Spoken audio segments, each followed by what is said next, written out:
Prezados amigos e amigas, neste sábado da 13ª semana do Tempo Comum, a Igreja nos apresenta o Evangelho de São Mateus, capítulo 9, versículos de 14 a 17. Naquele tempo, os discípulos de João aproximaram-se de Jesus e perguntaram: Por que razão nós e os fariseus praticamos jejuns, mas os teus discípulos não? Disse-lhes Jesus: Por acaso os amigos do noivo podem estar de luto enquanto o noivo está com eles? Dias virão em que o noivo será tirado do meio deles. Então, sim, eles jejuarão. Ninguém coloca remendo de pano novo em roupa velha, porque o remendo repuxa a roupa e o rasgão fica maior ainda. Também não se coloca vinho novo em odres velhos, senão os odres se arrebentam, o vinho se derrama e os odres se perdem. Mas vinho novo se coloca em odres novos, e assim os dois se conservam. Palavra da salvação. Queridos irmãos e irmãs, os discípulos de João Batista e os fariseus ficaram escandalizados com o estilo de vida dos discípulos de Jesus, que viviam de forma mais espontânea, sem aquele rigor severo que os discípulos de João e os fariseus viviam. Por isso que eles perguntaram: por que razão nós e os fariseus praticamos jejuns, mas os teus discípulos não? Esta foi a pergunta dos discípulos de João Batista. Os fariseus, na verdade, queriam demonstrar sua piedade com o jejum. Os discípulos de João Batista queriam demonstrar sua tristeza pelo pecado quando jejuavam. Por isso que Nosso Senhor pergunta: por acaso os amigos do noivo podem estar de luto enquanto o noivo está com eles? O jejum dos judeus era sobretudo pela espera do Messias. Enquanto o Messias não chegava, se jejuava. Porém, o Messias chegou, que é Jesus, que veio como esposo da humanidade. Eu não consigo entender porque, para muitos, a vida cristã, embora Jesus a represente como uma festa de casamento, é algo triste e sombrio, algo que se parece muito mais com um velório, um funeral prolongado, do que uma vida de alegria. Ainda muitas pessoas que seguem a Jesus sublinham quase exclusivamente os aspectos mais negativos de tudo, ou seja, sublinham mais aquilo que devem renunciar na vida cristã, quando seguem a Cristo, do que aquilo que ganham com Cristo, os aspectos positivos. Ser cristão é viver para muitos ainda de acordo com um rigoroso código moral, com muitas normas, e todas obrigatórias, sob pena de pecado. Ser cristão para muitos é a obrigação, sempre a obrigação, de ir à missa aos domingos para cumprir a missa de preceito, como se chama, e não para ter um encontro espontâneo com os irmãos e viver de forma amorável a sua relação com Deus. O Evangelho de hoje nos apresenta duas lições muito importantes. A primeira consiste em que a religião pode se transformar em um fardo pesado em vez de ser um instrumento libertador, como justamente era para os discípulos de João Batista e os judeus.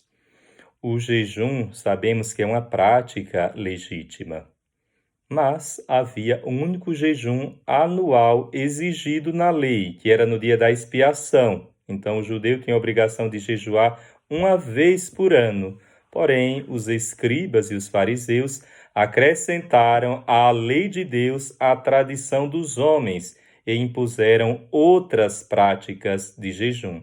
E a partir de então, um fariseu jejuava 2 vezes por semana, como São Lucas diz na parábola do fariseu e do publicano. O fariseu diz em alto e bom som: eu jejuo 2 vezes por semana. Na verdade, se jejuava na segunda e na quinta-feira. Eles jejuavam 2 vezes por semana para serem vistos pelos homens e para atraírem a atenção de Deus. É bom frisar que Jesus não era contra o jejum. Ele mesmo jejuou durante 40 dias. Moisés também jejuou durante 40 dias no Monte Horebe.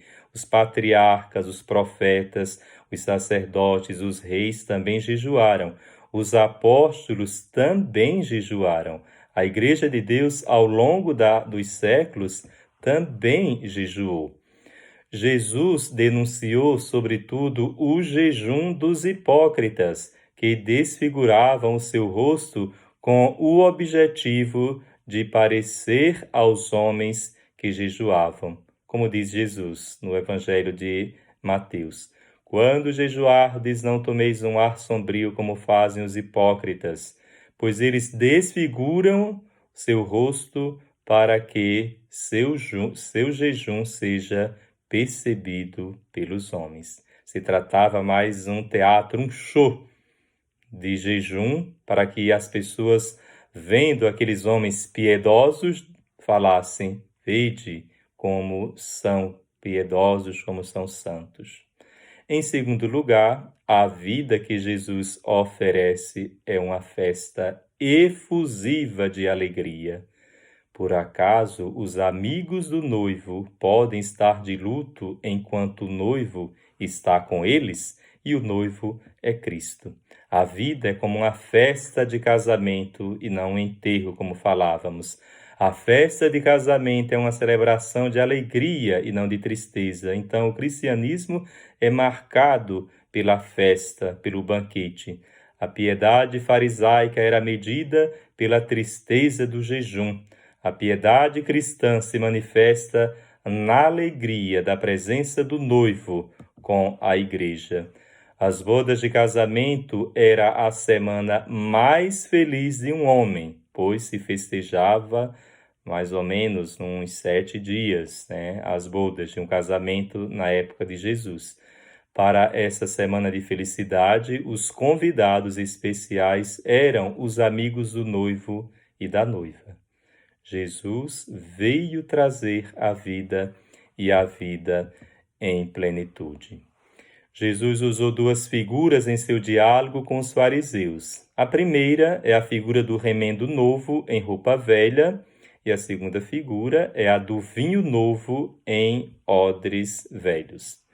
Diz Jesus: ninguém coloca remendo de pano novo em roupa velha, porque o remendo repuxa a roupa e o rasgão fica maior ainda. Um remendo novo num pano velho abre uma fissura ainda maior. O que é o remendo novo? A boa nova de Jesus Cristo, o Evangelho, a mensagem de salvação é o remendo novo. O que é o pano velho? É a estrutura arcaica e caduca do judaísmo. É o modo de se viver o judaísmo fundamentado em leis morais, severas, pesadas, como, por exemplo, era o jejum dos fariseus e dos discípulos de João Batista. O cristianismo, na verdade, não é uma reforma do judaísmo. A boa nova do Evangelho, ou seja, esse remendo novo, que é o cristianismo, não é um verniz, nem uma caiação de uma estrutura rota, que era o judaísmo, mas é o que? Uma nova vida, algo radicalmente novo. A roupa velha era o antigo sistema da lei judaica e os velhos costumes do povo judeu. Na verdade, representado pelo jejum hipócrita dos fariseus que Jesus critica. A salvação que Cristo oferece é remendo novo, é linho finíssimo, como diz São Paulo na segunda epístola aos Coríntios. Se alguém está em Cristo, é nova criatura. Passaram-se as coisas antigas, eis que se faz realidade nova. A vida cristã não é uma mistura do velho com o novo, ou seja, não é uma mistura do Novo Testamento com o Antigo Testamento. Não é uma mistura da lei nova com a lei velha. É preciso apresentar a possibilidade que o indivíduo nasça de novo e não condicioná-lo com usos, costumes e exterioridades. Essas práticas externas geram apenas um hipócrita. E muitas vezes na nossa vida cristã, na nossa comunidade, nós corremos o grande perigo apenas de praticarmos costumes exteriores religiosos, né? E não necessariamente nos preocuparmos em termos uma verdadeira experiência de amor com Deus e serviço aos irmãos. Era melhor que o indivíduo fosse velho como era antes do que fazer um aplique esburacado, como disse Jesus. A vida cristã é algo completamente novo. Se você colocar um remendo novo num pano velho, não vai dar certo. O Evangelho transforma e liberta. O Evangelho é a palavra de vida. O judaísmo, com seus preceitos legalistas, era letra morta. O Evangelho liberta, o legalismo mata. O Evangelho salva, o legalismo faz perecer. Jesus usa a imagem também da vida cristã em não ser condicionada numa estrutura velha e arcaica, quando ele diz: também não se coloca vinho novo em odres velhos, ou seja, não colocar a lei nova do Evangelho num homem com a mente estreita, antiga, do antigo judaísmo. Senão os odres se arrebentam, o vinho se derrama e os odres se perdem, mas vinho novo se coloca em odres novos, e assim os dois se conservam. Na Palestina, o vinho era guardado em odres de couro, que eram de cabra, né? E se colocava nesses odres tanto o manteiga como também azeite e vinho. Por isso que é importante que nós sejamos odres novos, pessoas novas, com o coração novo, para que assim recebamos a boa nova do Evangelho, a lei nova do amor. Assim seja.